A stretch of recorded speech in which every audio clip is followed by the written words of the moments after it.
So Priorities USA, which is a Democratic group, conducted some research about why the Democrats lost in 2016.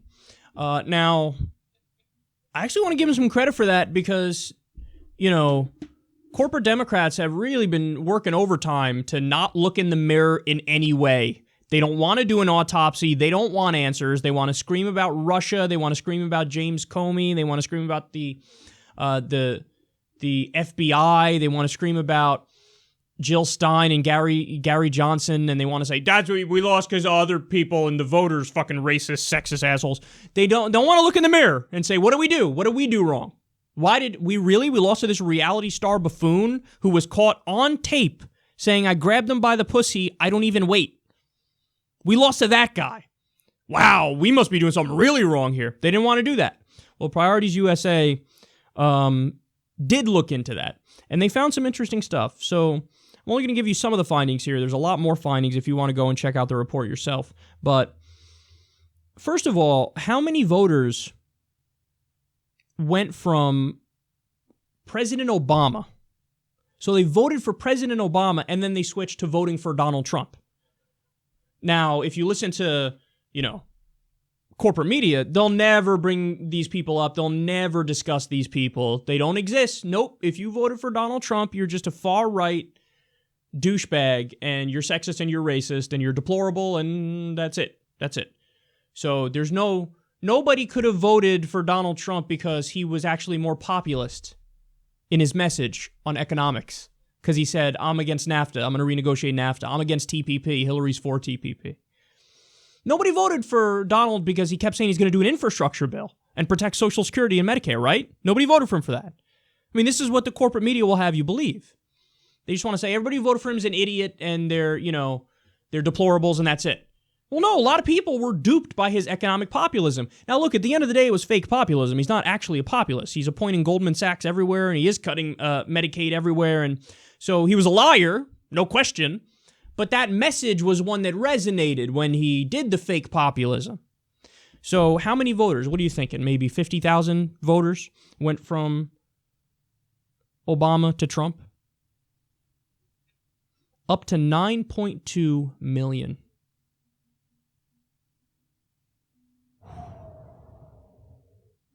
$9.2 million voted for Barack Obama and then voted for Donald Trump. Ooh, that's a stinging fact for those Democrats, isn't it? Those corporate Democrats. Turns out Hillary's message of, shut the fuck up, fall in line, and vote for me because it's my turn, that didn't really resonate.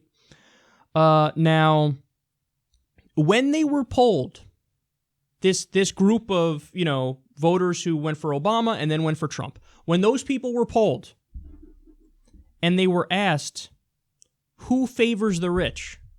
Look at what they said. The wealthy. Who favors the wealthy?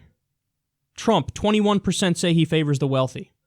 40% say congressional Republicans favor the wealthy. 42% say congressional Democrats favor the wealthy. And you're telling me the answer for the Democratic Party isn't Justice Democrats? Isn't economic populism? The proof is in the numbers. Double the number of people who say Trump is for the wealthy.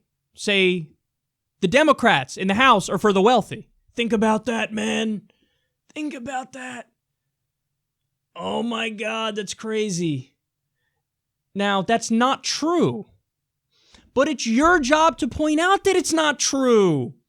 And you don't do it because you actually are for the wealthy as well. Maybe not as much or as bad as the Republicans are. You're for a slightly higher marginal tax rate. But you never fight for the policies and remind people and bring up the fact that you're for the little guy because you lost your way. You lost your way. You got, you're off there in the wilderness discussing identity politics like there's no end. You forgot at all to have an economic message because you're too busy serving your donors. You're too busy deflecting blame for the loss in the election.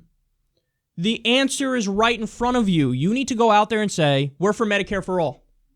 We're in favor of Medicare for all. Everybody should have health care as a right. We're the only modern nation where people don't have health care as a right.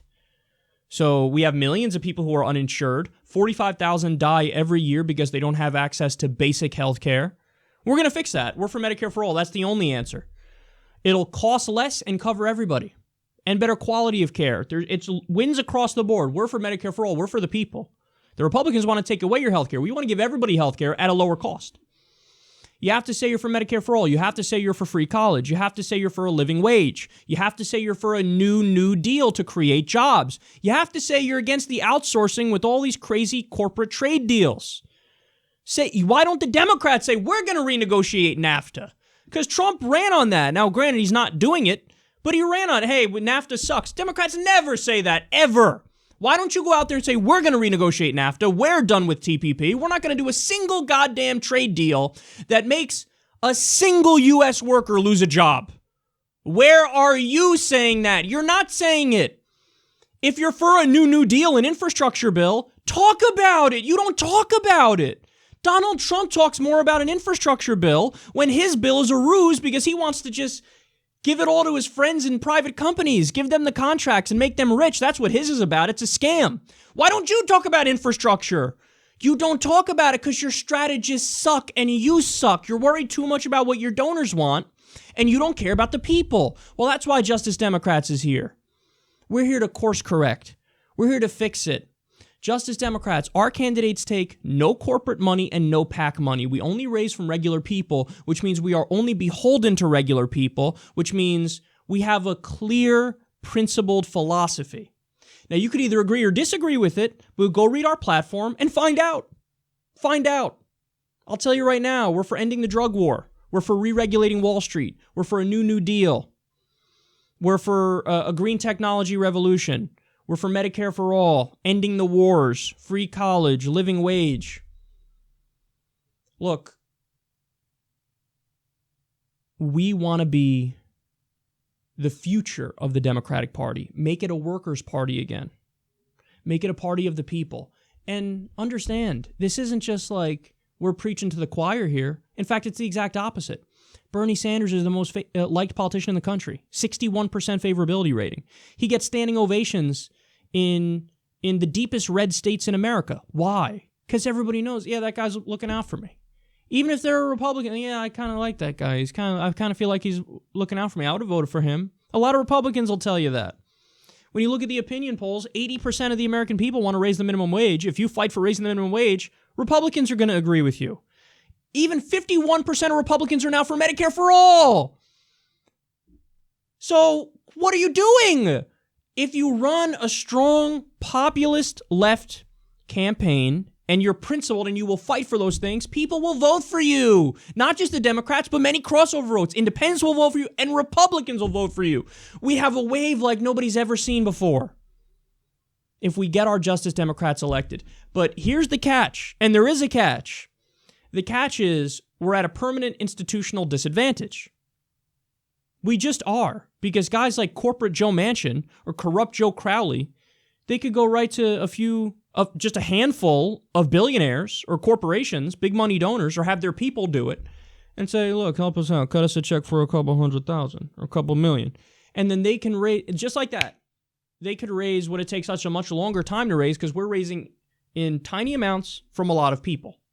Now, again, that's the only way we'd ever do it because that's the only way you can verify and guarantee that people are going to look out for the people. You can't have a conflict of interest with taking, corporate money or PAC money, because then people, it's human nature, are going to represent the people that gave you the money. So we're taking a principled stance and saying, look, we're only raising from regular people and we only want to represent regular people. But yes, that means it's much harder for us to raise money than it is for somebody like corporate Joe Manchin or corrupt Joe Crowley. So that's why we need you guys.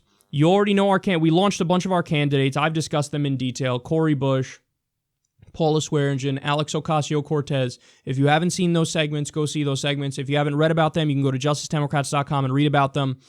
This is the real deal, guys. This is what it's all about. We now have an option of the populist left, We now have Bernie Sanders-style candidates that we're, running all over the country. So go to justicedemocrats.com, sign your name in support of the movement. It's very important you do so. And also donate if you can.